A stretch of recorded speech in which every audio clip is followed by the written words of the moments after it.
is going on, guys? We are back with our, I guess we can christen this maybe the season finale of Modern Men, maybe.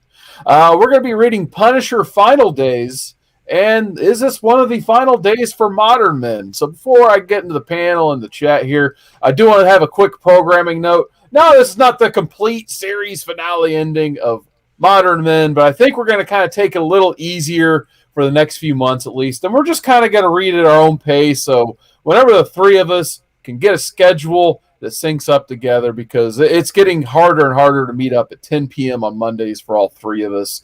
We're just kind of going to read the stories we want to. We each got that wild card built up. We're going to use them at some point.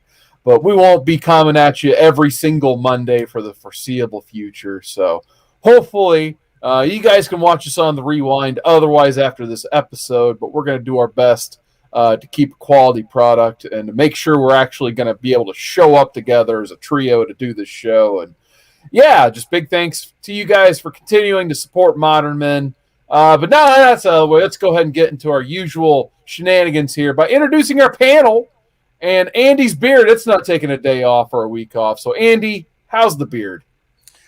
Is this the final days of the ComicManAndy beard growth? I hope not, because coming right up next is DruManchu with that massive facial fro going.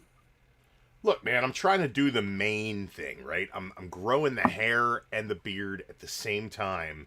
I'm going to try to look as much like a hobo as possible by the time summer rolls around. Ooh. So that way people think that I'm homeless. All right. You just need to, one of these days you just need to go full skullet, man. Go the Hogan. Just do it. Just shave the top, leave the bottom. I still have the hair. I'm gonna relish in it. All right, brother. No skullet. Well, before we start talking about Punisher, let's punish ourselves by visiting the chat. Hey, all right. No, never mind. Anyway, we got at 5:52 p.m. we had Sam's Tangled Web. Burn it down, he says. Awesome. I know he loves him. Some 90s Marvel. Yeah, a little bit early there, Sam, but we're happy to see you in the chat still here at 10:08 p.m. Eastern Standard Time. We had Captain Comics. Ahoy, mates and mermaids. Nice to see you, Captain Comics. Of course, as usual, ComicManAndy. And yes, Chris, there were 70 episodes in the first season of Modern Men, I suppose. We got Gummer in the chat. What's going on, man? And then Chris says, Drew, you have to get a series of bandanas first. So there you go. Got bandanas, man. Like, bandanas are cheap. They come in like a pack of like 12 for $1 at Walmart. Nah, it's pre-COVID. Now they're like $1 a piece. But anyway, we're talking about Punisher Final Days. This one was suggested by ComicManAndy. Andy, before I ask you a bunch of questions about Punisher, why this storyline? What made you pick this one above all other Punisher storylines? This run of Punisher sticks out to me as one of my favorites. This is Punisher 101. If you're a Punisher collector, this is an arc you have to know intimately, or you should know intimately as a Punisher collector. This is really the major arc where Jigsaw exacts his revenge in a very, very fun 90s-esque kind of way. I remember this was the first arc in my early days of reading comics as a kid where I sat down and I traced all the covers. I tried to mimic a lot of the artwork that I saw, and like Palmiotti's inks or Hugh Hayes his pencils.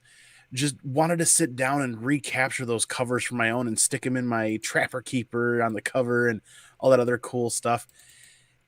And I don't know what it was. It was just that Jigsaw versus Punisher, and you got the Kingpin thrown in, and the way they go about this and utilize Microchip, Linus Lieberman, to get to the Punisher just always stood out to me as a kid, as a big Punisher fan. Yeah, and then Chris Barrett actually brings up a good point. He says, did you guys actually find this story? Yes and no. Kind of, sort of, technically. We for the first time in the history of this show, I actually had to go to read comics online because I actually had a couple of these, but I AOK'd all of these comics to Andy like months ago, and that didn't realize that we were eventually going to read this. So any copy of this comic I had actually went to Andy. So unfortunately, I couldn't find it by any technically legal means, I guess. So Comixology, it's not available anywhere on there. Marvel Unlimited, it wasn't available on there. And by the last page of the story, I kind of think I know why. So we'll get to that. Well, it makes me wonder because on all of the digital media for looking up this comic book, this entire story arc from 53 to 59 is missing entirely. From 53 to 59 is missing entirely out of Comixology, Marvel, like you said, everywhere.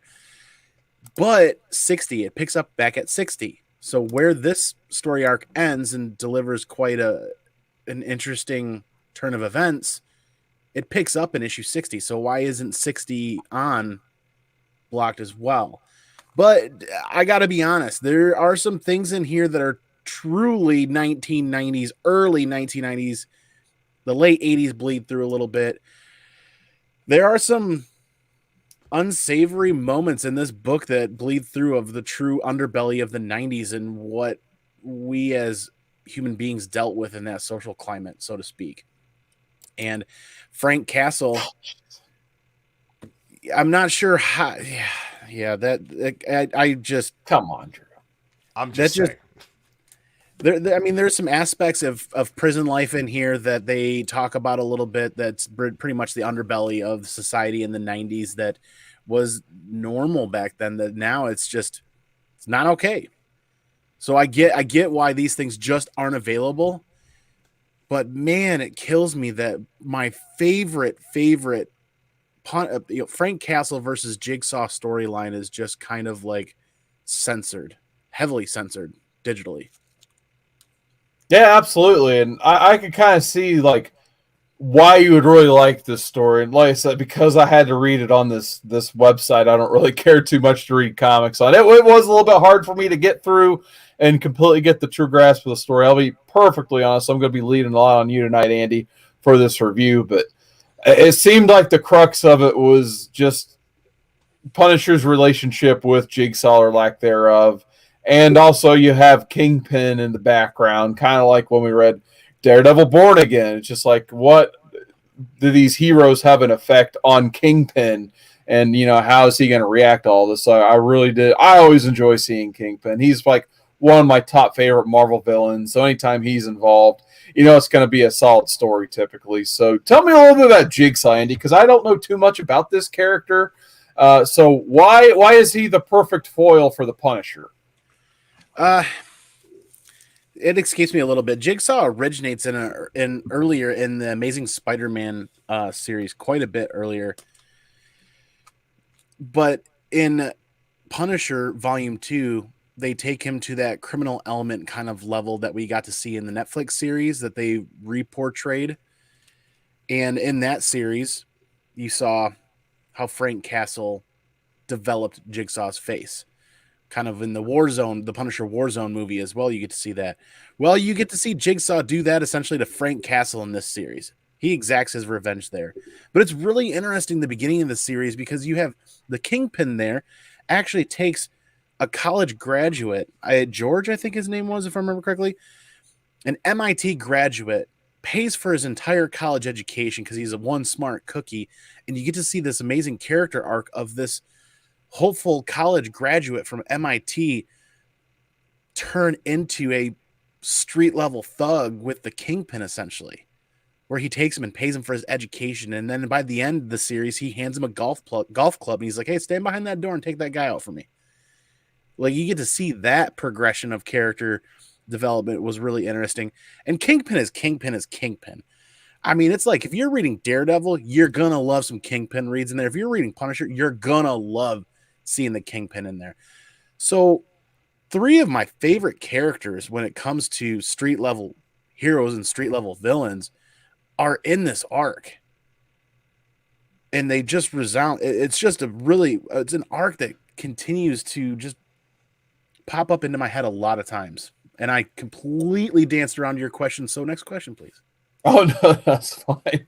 I was just gonna say, like I said, I love when they have Kingpin like this. The worst Kingpin should be he takes someone who's moderately successful or has a bright future or on the right track, and he just somehow twists that person to his will and just destroys them mentally, and maybe he mildly benefits more or less from this. But Drew, what do you think about this story initially? Initially, I was like, "Oh man, Andy's making us read '90s Punisher. Uh, this is gonna be either really enjoyable or really painful." And then he's like, "Final Days" or whatever it's called, and I was like, "I don't know if I've ever read that." And then I look it up, and then I couldn't find it anywhere. Much like you, I had to pull a Captain Comics and put on my eye patch, say "Yar" and pirate this damn thing. And then I realized I have read this before, and this is the time the Punisher did blackface. It's like Soul Man with the Punisher. Beyond that, I actually really, really enjoyed this story. Kingpin is great in this story. The majority of the front end of this arc is just big action set pieces and people getting blown away. It's pretty freaking amazing. The art is really good. It's just a really well put together book, especially for the time. It's very 90s, but at the same time, it's very modern in the way that the panel layouts kind of draw you through the story. And there's a lot of story here, but it's not too wordy. I really enjoyed this. And then I remembered that it was the Punisher and Blackface story. So, I mean, come on. Yeah, now I wholeheartedly, everybody watching, please understand, I did not pick this storyline for that impact and did not recall that. In the 1991, I'm 10 years old. The social aspects that play out in this story arc have no bearing in my mind as a child because I haven't been exposed to society in that nature or news or things of that nature. So none of these aspects in this read mean much to me at all as a child. And my memories of this read don't anchor to those points at all. It's not heavy-handed. It's just kind of weird. It's like when you look back on it now, it's very out of place. At the time, like, honestly, it seems pretty adeptly done. There's a social commentary to the story from that angle as well, but it's not, I don't know. It's not, it's one of those things that is so out of place because it's not something you would see today at all. But at the time, it was not egregious in any way, shape, or form. Yeah, I know, right? Like 1991 is going to 1991 all up in this story arc pretty much. And there's aspects of certain characters being concerned about HIV and AIDS that I had forgotten that in the early 90s, that was a very forefront concern in a lot of people's mind due to not. Hey, Andy. Yo. Oh. Surprise it's 8. Jeez. Well, where's Walker to warn you about these things? Right. It's very interesting how this story arc plays out as an educated adult now. You know what I mean? Absolutely. Well, before we keep our conversation going, I do want to hop into chat and say hi to a couple people who hopped in. We got Double S. What's going on, man? Over here on the YouTube side saying, woo, the nature boy of the Comic Corps. And I know he loves him, his uncle Drew, and Comic Man. And Drew, I like the rhyme there. He must have took a note from a certain great legend.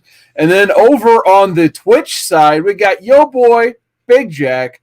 You should call yourselves the Bearded Bikers. Immediate badass vibes. Well, big thanks, Yo Boy, Big Jack, for your comments over on Twitch. And I think there's the Facebook side as well, but no one's watching over there. I have a bicycle. I have a trike. Better make sure those wheels aren't flat on that thing. But anyway, going back to the story. Yeah, for me, like, I did enjoy the art overall. I definitely could tell immediately you had Jimmy Palmiotti on this book. He is, one of the best inkers in the game for sure. One of my favorite people just in the comic book realm in general is Jimmy Palmiotti. So I was very happy to see his name on this book. as soon as you get into the first page. But yeah, you could tell it did have that dated 90s art that, it kind of have to get reacquainted with when you read a storyline from then. But kind of reminded me of, back in the day when I was a little kid reading Superman, especially Superman Man of Steel. And that's just like the grittiest Superman art you're going to get. You don't have those polished, awesome lines of Dan Jurgens and that whole crew. You have John Bogdanavone and his lines. And that's when I think 90s art, I think of Superman, the Man of Steel. This was a little bit better than that, in my opinion. We also got Rob Worth's Not Near Mint the Chase says, I remember these issues coming out back in the early 90s. Sonny did blackface in the first episode. So there you go. And then, of course, hey, while we're at it, Roddy Piper, too. So, yeah, 1990, quite a bit different time.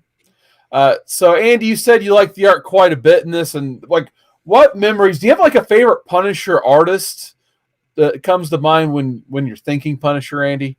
I mean, the first person that comes to mind, and a lot of people are torn, and a lot of people have not great things to say now in this day and age, but JR, man. Yeah.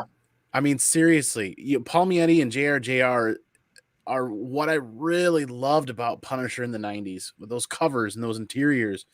That's the Punisher that I grew up with, really, in the late 80s and the early 90s. The amount of detail they can fit into each panel without taking shortcuts and just it's just outstanding. The amount this book was coming out twice a month at this point too, in this story arc. The amount of work and detail that they're able to put into this long before digital was ever a thing, and long before anybody they're not taking any shortcuts, and they're able to produce this. And it was just a great, fun story arc. But yeah, JR is what sticks out to me first and foremost. Palmiotti, those are the top two on my notes when I look at this stuff. There's a couple of other covers in the volume 2 run. The names escape me at the moment, but if I can think of them, I'll bring them up. And yeah, for me, I'd probably say John Romita Jr. for sure. And of course, you got Mike Zeck, and then later on Steve Dillon too would probably be the big other ones for me. Not like I said, I don't read a ton of Punisher, but the one I've read, I would say especially Steve Dillon with that Garth Ennis run for sure would be the one that comes to mind. We got Jeff Schultz in the chat. What is going on, Jeff Schultz? He says, one love from Chicago. What about you, Drew? While we're posing the question, do you have a favorite Punisher artist? Yeah, it's got to be Zeck. I love Zeck and his work on Punisher. That's when I think Punisher, I think Zeck. Other than that, JR, you got to give props for the 90s stuff. And there's been some really great artists on Punisher throughout different runs in the modern era as well. But I think when I think Punisher, I think 90s, and you got to think about those guys right there. I think you guys nailed it. This, in my opinion, is the pinnacle when it comes to Punisher artwork and the image or the portrayal of Frank Castle. What he generally looks like. Palmiotti here and Hugh Hayes. This is the Frank Castle that I think of every time I close my eyes. You know what I mean? Mm-hmm. Every time you close your eyes? Not quite. Your wife might get jealous. Just saying. But yeah, you're right. The story is pretty solid. The more I think about it, I just like the good old Punisher gets busted basically finally for whatever reason. He's just being Punisher, and he finally gets thrown in the slammer, and Jigsaw just happens to be there, kind of waiting for him, and they have their big, huge showdown. And yeah, Chris Barrett kind of just put it, except for the solid steel cage part, it's just a steel cage match. And Jigsaw gets a lot of licks in to the point where he needs that plastic surgery. He's messed up. His face is unrecognizable. And then that's where it kind of goes south from there. But and then you got Kingpin lurking in the background. He's the puppet master of all this. He needs Frank Castle out of the picture because it's hurting his business. So that's just a great classic Punisher storyline, in my opinion.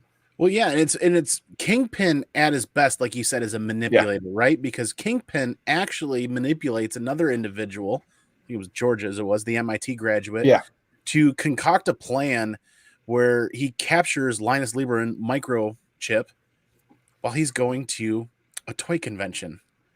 Because for diehard Punisher fans like myself, we all know that Microchip, Linus Lieberman, is a massive toy collector and fan of tech and gadgets back then, where you could still go to Radio Shack and you could build something out of that stuff. And he'd go to these toy conventions because that's where I'm going to go to Radio Shack and build something tomorrow, Andy. We can still do that. Are they open again? Oh boy! You have a Radio Shack, Drew? Oh, no, I was lying about that. He loved going to these toy conventions, and as a side note, when he's going to these conventions, he's looking at the remote controlled vehicles and the other stuff that he can use and adapt for his tech and his gadgets for Frank Castle. So they use George, the MIT graduate. Kingpin uses him to abduct Linus Lieberman, Microchip, from this toy convention to basically coerce Frank Castle into doing Kingpin's bidding to take out an up-and-coming rival for the Kingpin, who I can't remember his name. He doesn't play a major role in here. He plays a role for like two or three out of the issues. And he gets to the point where he sits down and he makes this MIT graduate chop off Microchip's finger and send it to Frank Castle to totally fire him up to get him to do his bidding. It says, you got 12 hours to get this finger back on him. And then they dump Microchip in Thailand. They just dump him in Thailand. We kept our word. You're still alive. Here's Thailand. It's 130 miles to Bangkok.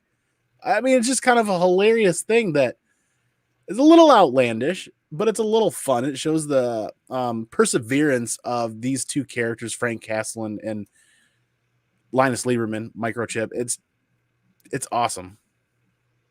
I was going to ask, like, there's some pretty, adult stuff in this story, obviously. What age did you end up reading this story arc at? Well, it came out in 91, so I was 10. Nice. Which is why a lot of the social aspects of this arc were kind of lost on me at that age. You know what I mean? Sure. Oh, absolutely. Looks like we got aggressively relaxed and hopping into chat. He says, imagine the last thing you see is an RC car driving toward you. What a way to go. That's one of the scenes that he's looking at the toy convention before he gets abducted is Microchip's looking at, I think, some sort of a rock crawler, whatever. I forget the name that they call it, but the big selling point was that it can climb upstairs. And you see the look on his face. He's like, this remote control car can climb upstairs. And he's thinking about attaching an explosive device to it. You know what I mean?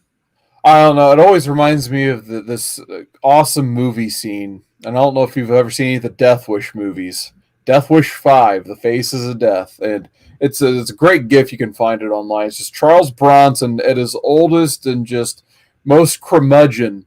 He can barely even move. He's so old, Death Wish 5. But anyway, like he decides he needs to kill this guy, and he can't get into his mansion because it's a heavily guarded mansion. So his big idea is he goes to a toy store and buys a remote control soccer ball, which I don't even know. I've never even heard of a remote control soccer ball, but Charles Bronson found one to buy at a toy store. And of course he plants a bomb in it. And then there's this guy, the guy he has to kill. He loves his hair. He has this like nice 90s haircut, but he has a dandruff problem. And he's just always just shedding dandruff everywhere. But he's always conditioning and everything. So Bronson, of course, he's not setting foot in this like Scarface style mansion. So he just gets his giant remote control out with a huge antenna on it, the ones from the 90s. And then you see the soccer ball roll up, and the dude picks it up.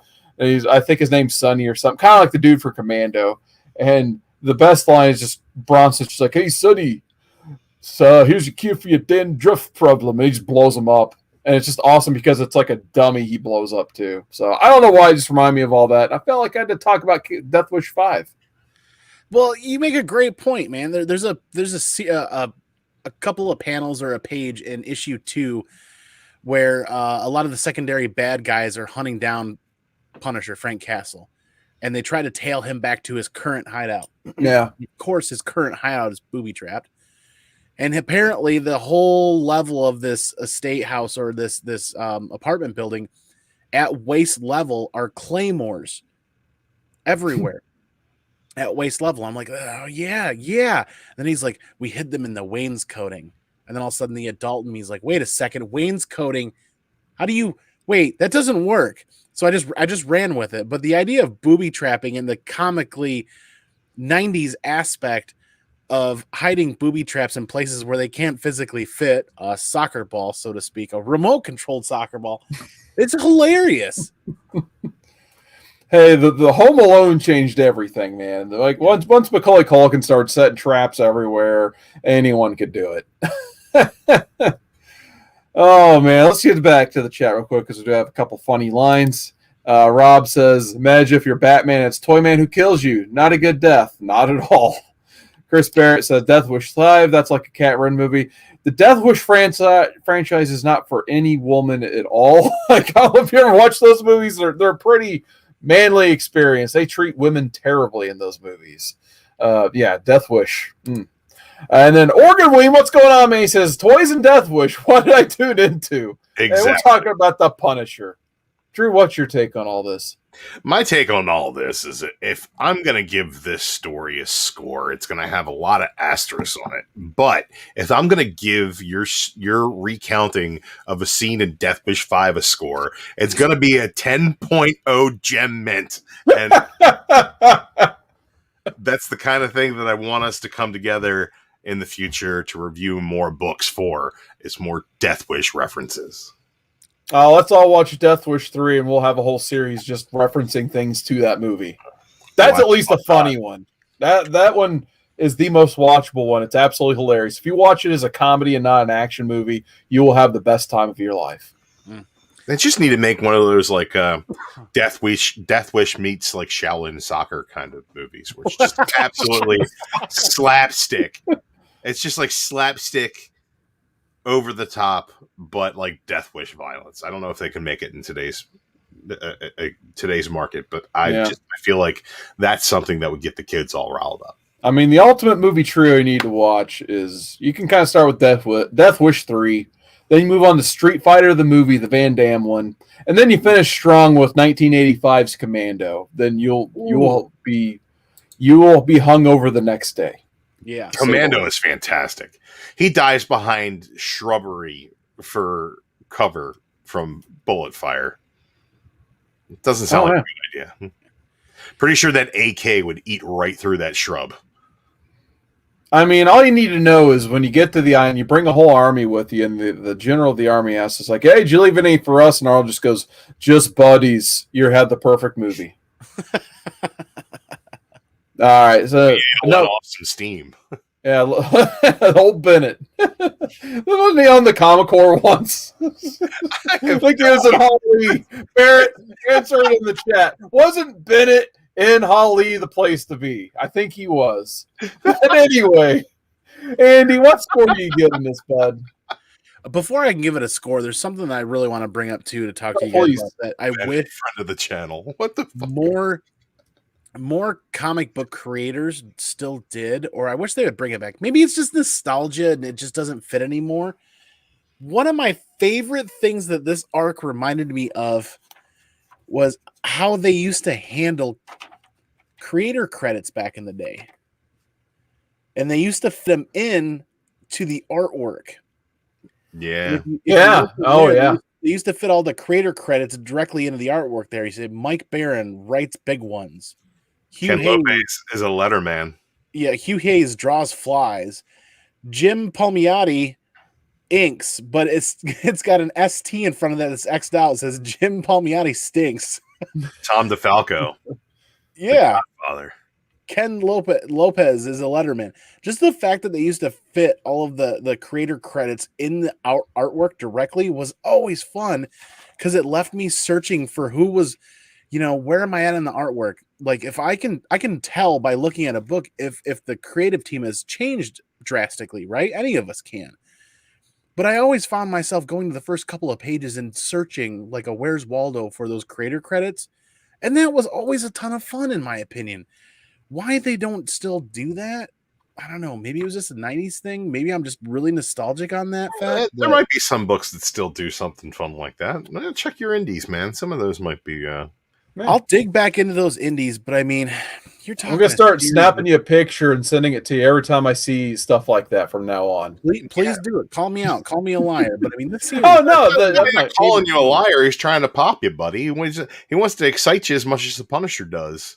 Well, I mean, Be a nice second in there, like right above your wife. I was joking to a degree, but I mean, The Punisher, and then Seawood's sending you pictures, and then your wife after that. these are still dollar bin books. These are bin books that you can find where, I mean, if you can stomach the 90s content, there's a great story arc hidden in here of Kingpin manipulating characters and their story arcs, and the Punisher versus the Jigsaw versus the Kingpin versus some street level, bad guys that are just cannon fodder for some awesome Frank Castle explosives and guns a-blazing fun, because that's exactly what the Punisher should deliver, and it delivers in spades in this run for me.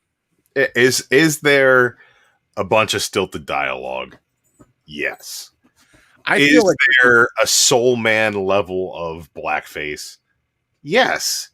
Is this book awesome? Yes. It gives you everything you want out of a Punisher story. You get to see the interaction with Jigsaw. You get all the Kingpin stuff behind the scenes. You also get like the Punisher not having ID on him and getting beaten up by the police when he's a black man. You also get like Luke Cage coming in and being like, "What the fuck are you doing?" and then trying to save his ass. It is the weirdest, most fun you could have with 90s Punisher. I'm going to go ahead and give this damn thing a grade because I think it's time to do so.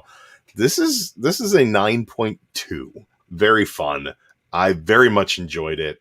And I think that it gets a bad rap for being that Punisher blackface story, but give it a read.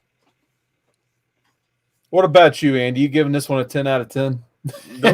Those are pretty high marks coming from Uncle Drew down there. I'm going to give this a 9.4. Wow. Because it reads incredibly different as a grown-up, educated adult, where the 90s are going to 90.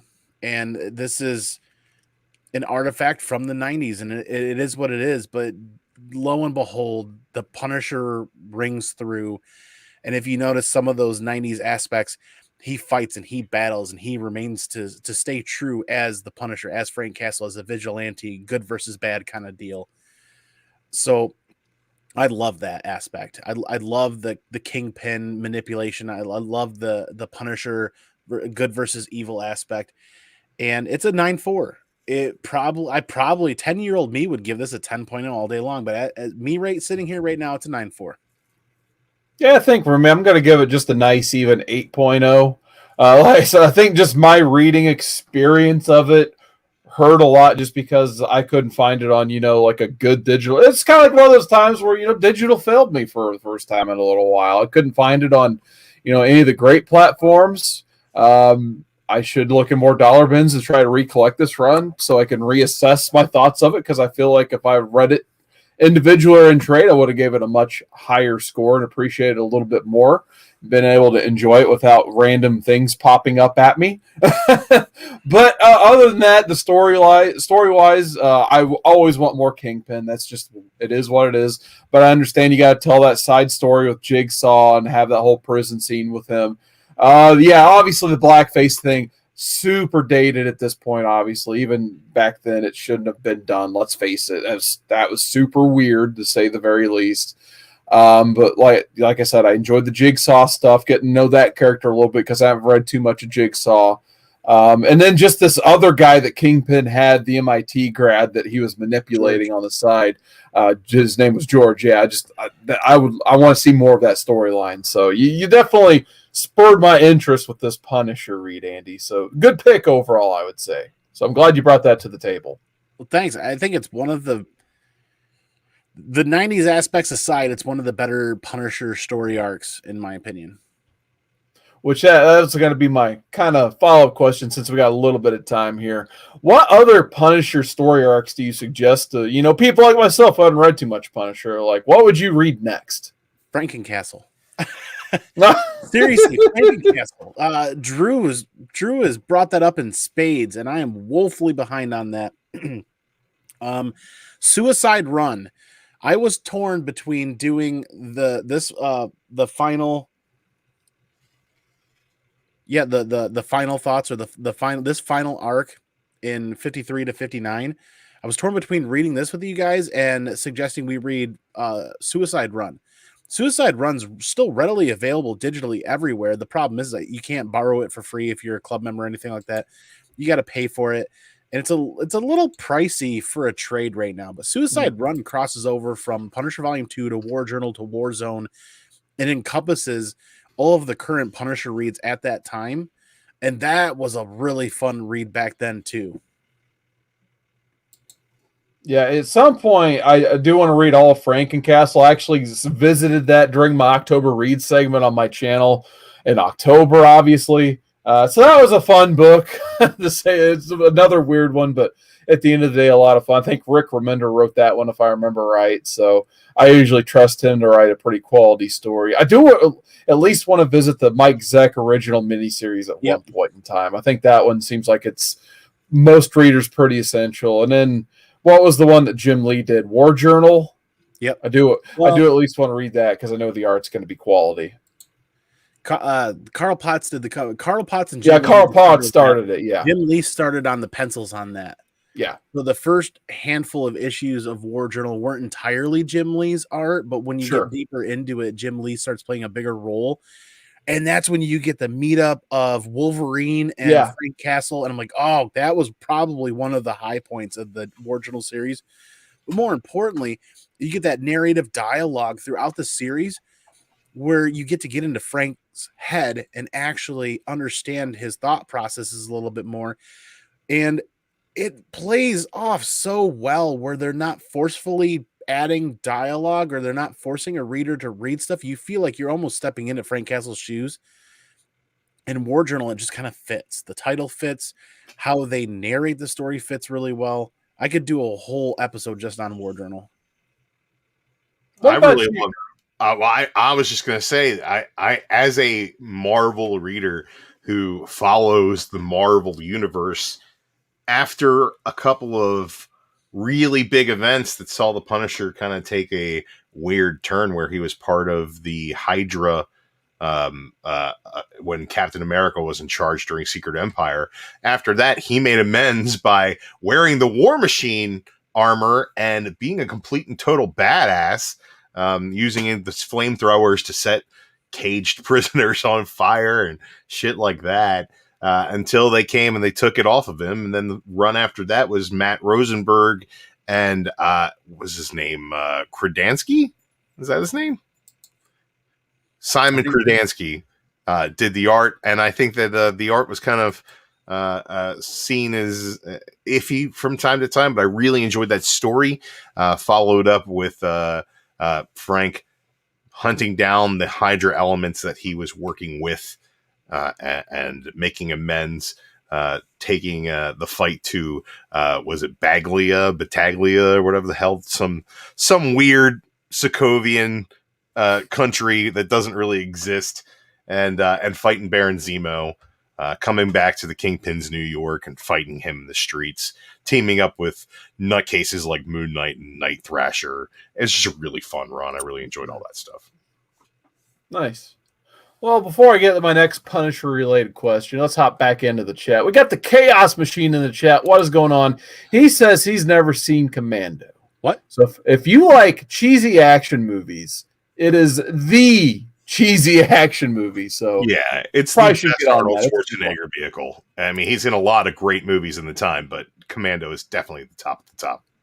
Oh, yeah. We still got Oregon Weem, like the Soul Man reference. Chris Barrett says he loves him some Frankencastle and the Wolverine Punisher stuff. We got Knights of Old in the chat. What's going on, Knights? We got William Bird in the chat. He says, not a big fan of Punisher, but I do enjoy being in the Daredevil Child's Play storyline by Frank Miller. We got Aggressively Relaxing saying, I'm trying to compile all the times Punisher attacks movie sets because I have 3 already. They always have stand-ins from Marvel Productions too. And then Chris says, Andy, did we read the Garth Ennis Punisher? No, this is the first Punisher read we've done on Modern Men, if I remember right. I think he's just asking in general if you've read that run. Oh, yeah. Of course. Is he using the royal we? And then Aggressively Relaxing once again, saying Punisher was incredible during War of the Realms. I agree. I think he had a big part to play. Jason Aaron carved down a little bit of a spot for the Punisher to play in there, and a couple different writers took him and kind of ran with it. I didn't read Punisher Soviet, which came out around the same time, but I did follow up with the Kill Crew stuff, which I thought was fun, but goofy. Punisher Soviet was being written well by Enos. I just don't think they had the art team that Enos really needed for Punisher Soviet, in my opinion. Soviet wasn't as dark and gritty as it really should have been, in my opinion. Yeah. And the War of the Realms, I didn't read, and now I'm wondering if I really should have read that. Punisher is one of those characters with me to me that's so near and dear. Like when somebody throws a spin on something or somebody does something new with it, I get very defensive.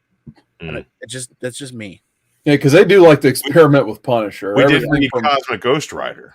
We did. That's true. No, we didn't. We read Thanos Wins, which was the origin of Cosmic Ghost Rider. True. Yeah, I feel like we may as well run Cosmic Ghost Rider. Cosmic Ghost Rider is way weirder. Yeah. Yeah, because he's been Cosmic Ghost Rider. He's been like a crappy version of Captain America post-Civil War. He's been a zombie. They've done a lot with him. He's been a Viking biker in the War of the Realms. So, oh man, I mean, you get Spider-Man fighting with a sword and shit in that book. So, I mean, there's all kinds of goofiness going on. So my next Punisher related question is going to be: I think we've had 4 on-screen interpretations of Punisher. I think at least 4, maybe even more. I'm not sure. Pick one. Pick your favorite. Who's your favorite, Andy? Are you kidding me? Bernthal. I've lived through the age of every Punisher on-screen appearance. Dolph Lundgren was fun back in the day. The 80s aspect of that was interesting. I'm going to watch that tonight, actually. In fact, it has its little place in my own heart and in the heart of Punisher lovers and collectors out there. It's not great by any means. It's not perfect by any means. It's a fun little kill 'em romp kind of late 80s, early 90s kind of movie that Dolph Lundgren is just kind of silly portraying the Punisher. But Thomas Jane did an okay job. Thomas Jane had a good creative team behind him. I think he did well. If they would have capitalized on what they had, like their portrayal of the Russian in that is right out of War Journal and just awesome. But Travolta just killed that damn movie. Travolta killed that damn movie. Terrible. I put him in the tags for this episode tonight, by the way.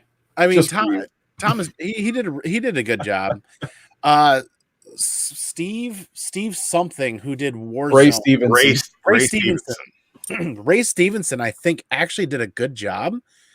Brought some dark grittiness to the character, and some just the tone that he used was really well. But I don't feel like he had the creative team backing him either, because Jigsaw was a joke in that movie. Jigsaw was terrible.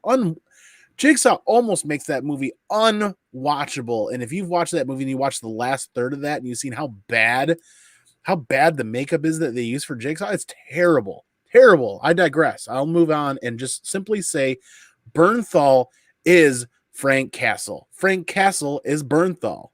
If this doesn't work out and Marvel doesn't make this happen and bring Bernthal back to the screen as Frank Castle in everything Punisher related for the next 10 years, settle down, Andy. I'm perturbed now. They better. You don't got to get all up in arms, man. It's like, I mean, he's good as the Punisher, but I'm sure somebody tell me I don't got to get up all in arms here. Don't get up in arms, Andy. I'm telling you. We're talking a character I grew up with. Christmas, Andy, settle down. They finally have somebody that's portraying it well, and they finally have a decent creative team with this character. But yeah, you're right. Bernthal, he nails it. My only issue with Bernthal's Punisher is that second season of that show was fucking garbage. It was really bad, and that first season of that show wasn't nearly as good as the second season of Daredevil. So it's like he's getting progressively worse as the Punisher, but that's just because the stories are not holding up. I think a lot of people knew that they were going to end that show 30% of the way into the second season of Punisher, And I feel like they spent so much time character building and developing during the first season that they weren't really expanding, and they weren't really developing as well as they could, because they weren't quite sure if things were going to stick, and things didn't stick. And the people creating the show knew really, really early in the second season that it wasn't going to stick. So corners were cut, concessions were made. At the end of the day, they delivered as best as they could, but God, was that heartbreaking. Yeah, I think that the second season just drug on. It's not that bad, but it's not good either. You can't kill Jigsaw at the end of the second series of Punisher.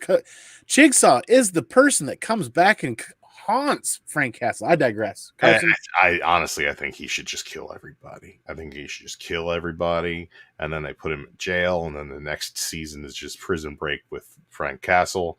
He breaks out of jail and he kills more people, because that's what he's good at, killing people, putting bullets in brain pans.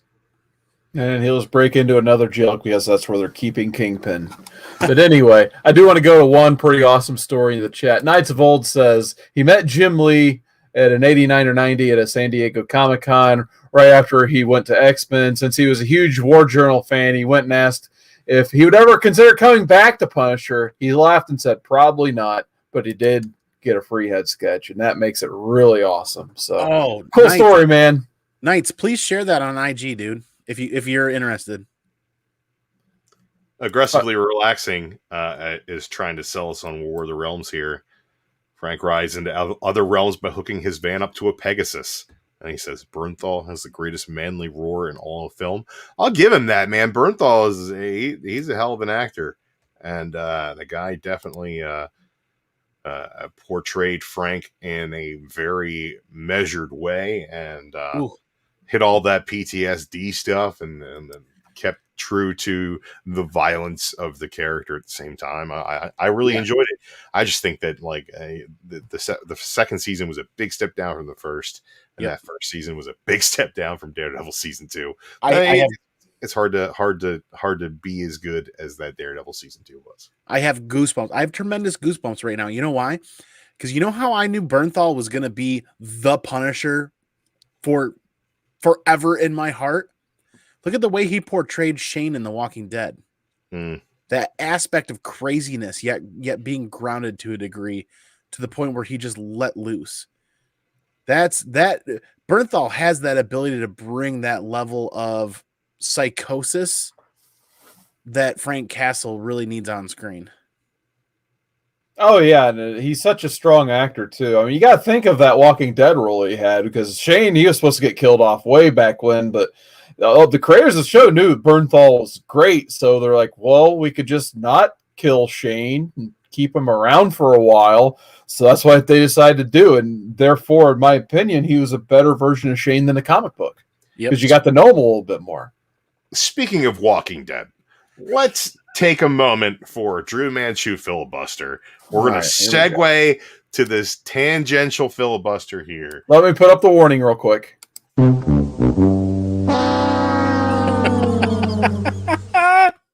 All right, go ahead. So I ran out of things to watch recently, and I'm all caught up on the WandaVisions, and I'm on the Netflix, and I'm thinking to myself, I never watched season 9 of The Walking Dead. Rick's Farewell, I never watched that, and I was an avid fan of The Walking Dead for years. It was appointment viewing for me for at least the first 6 seasons. Then I guess I was keeping up with it after Negan came in. It's like constant blah blah, everybody's depressed and nobody ever wins, and then we finally get the victory, and then I never watched season 9. I watched season 9, guys, and let me tell you right now, about 5 episodes in, Rick doesn't die, and spoiler alert, and then they do a time jump, and then it becomes the weirdest fucking show in the world. There's these weird music cues. There's the first, Dan fucking Fugler shows up, and he's running around being fat, and he's got these deaf people with him, and they're all doing sign language for Annie Banks, and then oh my God, they're like getting ready to get eaten by walkers. And then bang, bang, somebody saves them from the tree line and they run over. And who is it? It's like a 6-year-old Judith. And she's got a giant fucking magnum and she's like blowing these zombies away. She's got a sword on her back and a hat. She's wearing Carl's hat. And she's like, I'm king shit of the fucking apocalypse. And I'm 6. And like, what the I don't even know what to say about it. It is the strangest tone change in the history of television. Then the Whisperers show up and they're just murdering people left and right. And then it's like, it gets to be gory again, but still they have these weird inspirational music swells. And it's just not the same fucking thing that it was before. And there's a simple line in the sand that says, Andrew Lincoln's not a part of the show anymore. So we don't have to be serious about any of this shit. And none of it matters. And I can't wait for season 10 to be on because, oh my God, what a fucking acid trip. A fucking fever dream of an experience watching season 9 of The Walking Dead was. Holy shit, I hope I spoiled it for everybody. It kind of sounds like that time someone made a drawing of a horse and compared that drawing of a horse to the decline of Game of Thrones, where it starts off, it's like a nice little picture-perfect painting and drawing, and then by the time you get to the final season, it's like a stick figure. Yep. It kind of sounds like the same thing. Yes. Man, William Byrd likes that fever dream. Well, I guess we're going to start wrapping it up here, but I did want to pose a couple more questions before we go. Non-Punisher related this time. What do you guys want to read next? Because we're not going to be back every single week, and I kind of want to ask, we still got 10 people watching here. What are some reads we didn't visit in 70 episodes of Modern Men that we still need to cover? So, Andy, are there some things that you think we need to get to at some point that really need to be covered by the three of us? I think there's some newer indie stuff that we should probably take a serious look at. I'm not committed to one way or another, but there's definitely a lot of reads happening in the community that are amazing that we just either haven't considered, or the chat's never brought up, or it's never made our list, or like look at Descender. I don't know if you guys would ever be interested in reading Descender, but Descender was fantastic. So there's a lot of gems out there in the indie world that we could take a look at. I feel like we did Descender. We didn't do Descender? I don't think so. I think I did Descender with somebody else. Yeah, I think you did. Somebody I did it on John and Alex Book Club. Yep. That's where it happened. Spider-Man Blue, Daredevil Yellow, Barrett says. Hulk Gray. Captain America White was good as well. What about you, Drew? I know you got a ton of reads in that noggin you think we should read on this show. You know what? A couple we didn't get to yet. I think that All New Wolverine, Tom Taylor's All New Wolverine is something we should read. I love that story. I love what he does with Laura Kinney. And that's a fantastic read. And it leads right into that X-23 run that you showed me you were reading the other day. Carson, weren't you the one reading the X-23? I think I bought $1 issue of the first one. Okay. Yeah, that's the run immediately following the All New Wolverine run. So that is definitely good. I feel like we would have fun reading some terrible things. There are some terrible things I think we should probably read, like Axis. Axis is probably worth reading. You know what's a fun read is Original Sin. Okay. It might be fun that one wasn't too bad. I've read that one before. And I have this, I feel like we've come to 70 episodes and we're finally throwing the towel in on the every week thing, right? But I feel like you're just doing that because we've run through enough books that some Inhumans is going to start coming up soon. Oh, God. Yeah, sometimes you just got to pull the plug.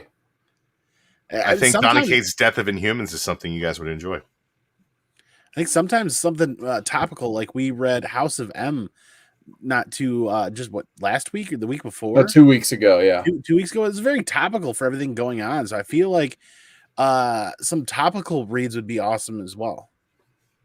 Maybe we could do some Sam Wilson, Captain America, when that show starts or whatever. Yeah, it's next month. We're going to read that Bucky Barnes Winter Soldier when he's the man on the wall after the original sin. He just fights interdimensional monsters. It's really terrible, but the art is great. Yeah, I was kind of going to agree with you, Andy, on some of those newer reads. Like, I do want to read Something is Killing the Children at some point. I've only read the first issue.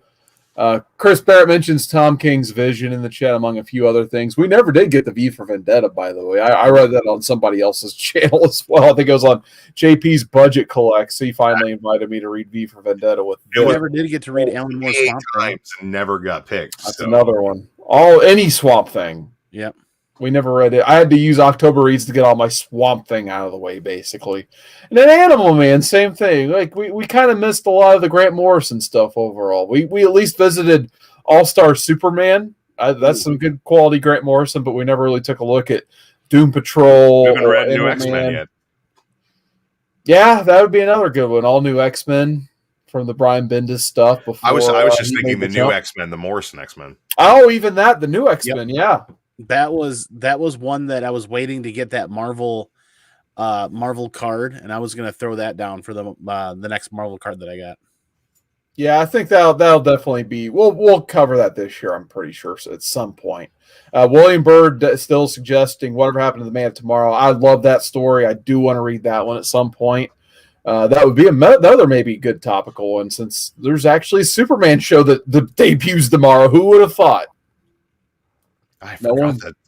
Yeah, I think that the entire world forgot that show was coming on tomorrow. Superman and Lois. I'm actually kind of looking forward to it. So yeah, there's a ton. Carson, if you're looking forward to it, we know it's going to be great. You know why? Carson can't lose, except in life. But anyway, Andy, where can people find you? You guys can find me here whenever Modern Men is getting together and reading some amazing books. You guys can find me occasionally on the Wednesday Greatest Comic Book Show Ever. You guys can find me on my own channel. Mondays and Wednesdays, actually. I try to do like 20-minute segments that I can fit into my schedule where I get a chance to talk about comic books with everybody else out there. And hopefully at some point, getting through this winter, my work schedule will relax a little bit and I'll be able to do more hanging out with community members. What about you, Drew? Where can people find DruManchu? People can find me on Friday nights right here on the Comic Core, waiting patiently for hours on end for a werewolf to show up. Beyond that, I'll be here anytime duty calls. And you can... What's that? He said duty. Oh. I did say duty. And you can find me sometimes on youtube.com/cwoodard19. I'm still waiting for my thumb to heal up so I can play Uncharted again. I've had this stupid cut right where my thumb hits the button, so I've taken a break from playing video games until this stupid thing heals. So as soon as I started live streaming, I'm like, oh, I got a cut there. Cool. So once that heals up, I will be replaying Uncharted so I can get through that. I still want to beat Uncharted 4. Eventually, maybe one day I'll put out a Last Ronin 2 review. Maybe, we'll see. And then maybe next week we will look at Last Ronin 2 on Turtle Tuesday, because I'm too busy tomorrow to do so, unfortunately. I have the whole family over, but at some point I think me and Andy are going to try to arrange something. So if anyone else out there actually wants to get on the conversation, Last Ronin Part 2, let me know. I want to do a Turtle Tuesday at some point on my channel. But yeah, you can also find me on Instagram and sometimes Twitter, cwoodard19. But until next time, guys, stay modern. Yes.